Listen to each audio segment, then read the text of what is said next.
ನಮಸ್ಕಾರ ಸ್ನೇಹಿತರೆ. ಜಗತ್ತಿನಲ್ಲಿ ಎಲ್ಲರೂ ಕಾರಣಗಳನ್ನು ಹೇಳ್ತಾರೆ. ಅದರಲ್ಲೂ ವಿಶೇಷವಾಗಿ ಏನೂ ಮಾಡಲು ಆಗದೇ ಇರೋರು ಒಂದು ಕಾರಣ ಮಾತ್ರ ಪದೇ ಪದೇ ಹೇಳ್ತಾರೆ.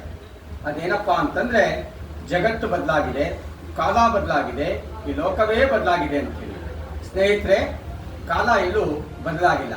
ಯೋಚನೆ ಮಾಡಿದ್ರೆ ಗೊತ್ತಾಗತ್ತೆ. ಸುಂದರವಾದ ಗುಲಾಬಿಯ ಕೆಂಪು ಬದಲಾಗಿಲ್ಲ, ಕೋಗಿಲೆಯ ಇಂಪು ಬದಲಾಗಿಲ್ಲ, ಗಾಳಿಯ ತಂಪು ಬದಲಾಗಿಲ್ಲ, ಕಬ್ಬಿನಲ್ಲಿರುವ ಸಿಹಿ ಬದಲಾಗಿಲ್ಲ, ಬೇವಿನಲ್ಲಿರುವ ಕಹಿ ಬದಲಾಗಿಲ್ಲ, ಕಾಗೆಯ ಕಪ್ಪು ಬದಲಾಗಿಲ್ಲ, ಸಮುದ್ರದ ಉಪ್ಪು ಬದಲಾಗಿಲ್ಲ. ಈ ರೀತಿ ಯೋಚನೆ ಮಾಡ್ತಾ ಮಾಡ್ತಾ ಹೋದರೆ ಜಗತ್ತಿನಲ್ಲಿ ಎಲ್ಲವೂ ಹೇಗಿತ್ತೋ ಹಾಗೇ ಇದೆ. ಬದಲಾಗಿರೋದು ಮಾತ್ರ ಮನುಷ್ಯನ ಗುಣ, ಮನುಷ್ಯನ ನೀತಿ, ಮನುಷ್ಯನ ಆಲೋಚನೆ. ಮನುಷ್ಯ ತನ್ನ ವಿವೇಕದಿಂದ ಮಿಗಿಲಾಗಿ ತಪ್ಪುಗಳನ್ನು ಮಾಡಿ ತನ್ನ ಸ್ವಾರ್ಥಕ್ಕೆ ಬದುಕದ ಆರಂಭಿಸಿ ಕಾಲವನ್ನು ದೋಷ ಮಾಡ್ತಾ ಇರ್ತಾನೆ. ನಾವು ಕಾಲವನ್ನು, ಜಗತ್ತನ್ನು ದೋಷಿಸುವುದರ ಬದಲಾಗಿ ತಮ್ಮ ನೀತಿ, ನಿಯಮ, ನಿಷ್ಠೆಗಳಿಗೆ ಅನುಗುಣವಾಗಿ ಬದುಕಿದಾಗ ಎಲ್ಲವೂ ಸುಂದರವಾಗಿ, ಅಂದವಾಗಿ, ಚಂದವಾಗಿ ಕಾಣುತ್ತೆ ಅಂತ ಹೇಳಿ ತಿಳಿಸ್ಲಿಕ್ಕೆ ಬಯಸ್ತೇನೆ. ನಮಸ್ಕಾರ.